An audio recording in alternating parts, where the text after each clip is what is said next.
Assalamualaikum warahmatullahi wabarakatuh. Pada video kali ini saya akan menceritakan sejarah singkat tentang kubu Anak Manyak yang berada di Kecamatan Gempang, Kabupaten Pidi.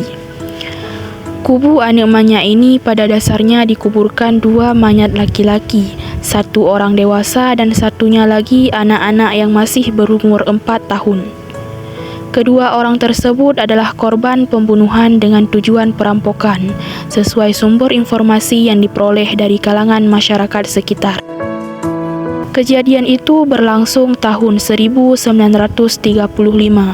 Mulanya di daerah ini sejak zaman penjajahan Belanda sekitar tahun 1925.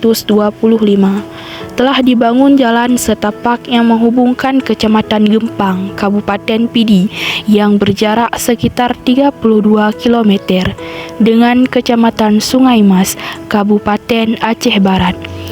Sejak dahulu, jalan ini sudah ramai digunakan oleh pejalan kaki, baik oleh serdadu Belanda di saat berpatroli maupun oleh pejuang Aceh yang bergerilya mencari informasi antara Pidi dan Melabuh.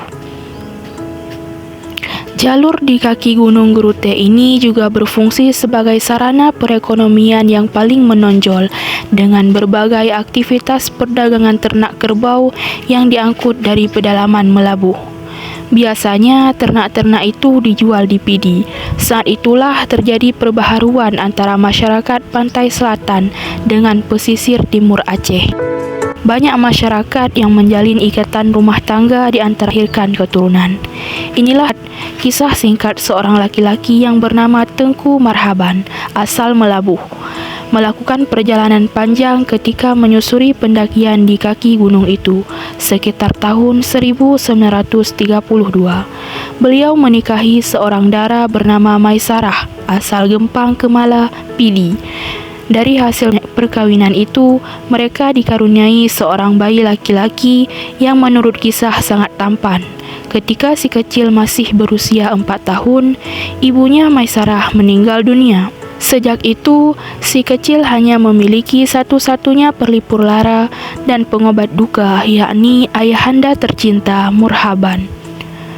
Beberapa bulan lamanya, hingga pertengahan 1935, Tengku Marhaban memutuskan untuk pulang kembali ke kampung halamannya di Melabuh.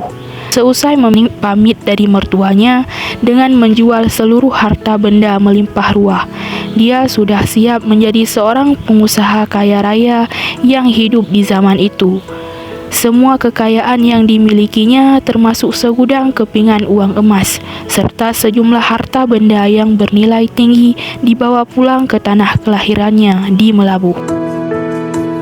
Kabar kepulangan tersebut diberitahukan kepada seluruh kerabatnya. Salah seorang temannya secara sengaja mendatangi beliau untuk menanyakan kapan persisnya kepulangan tersebut. Tanpa menaruh rasa curiga, Murhaban pun membeberkan tanggal dan hari tepat dirinya ke Melabuh. Senja berganti, ayah dan anak piatu yang ditemani seorang sahabat karibnya itu melenggang pulang ke tanah kelahiran ayahnya. Dengan tertatih menyusuri jalan yang tercal, bebatuan, hingga semak belukar yang menjadi dinding langkahnya, tibalah ketiga si penggembara di kampung Bangkeh. Tepatnya di rumah gesik setempat yang kala itu dijabat oleh M. Daud. Dengan penuh rasa hormat, Murhaban memohon untuk bermalam di rumah orang yang paling disegani oleh masyarakat itu.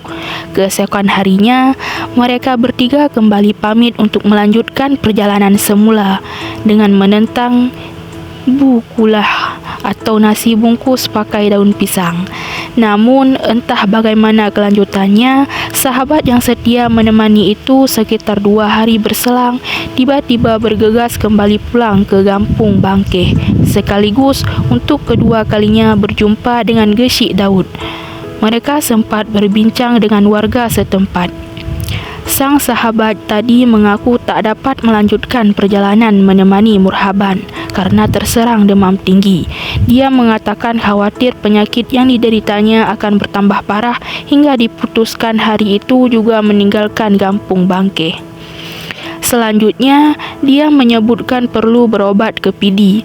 Keesokan harinya, kawasan Gempang yang dilalui Murhaban dan anaknya didatangi segerombolan serdadu Belanda. Setiba di Kampung Bangkeh, mereka menanyakan kepada gesik setempat, apakah dalam beberapa hari terakhir ini ada masyarakat yang melintas di jalan tersebut.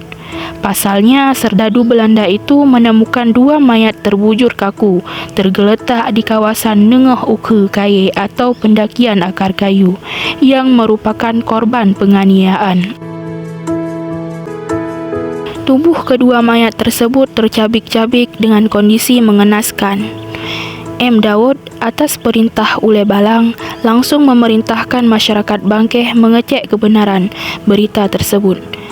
Setelah didalami dan ditelusuri dengan seksama, ternyata 2 mayat dimaksud adalah Tunku Murhaban dan anaknya yang berusia 4 tahun.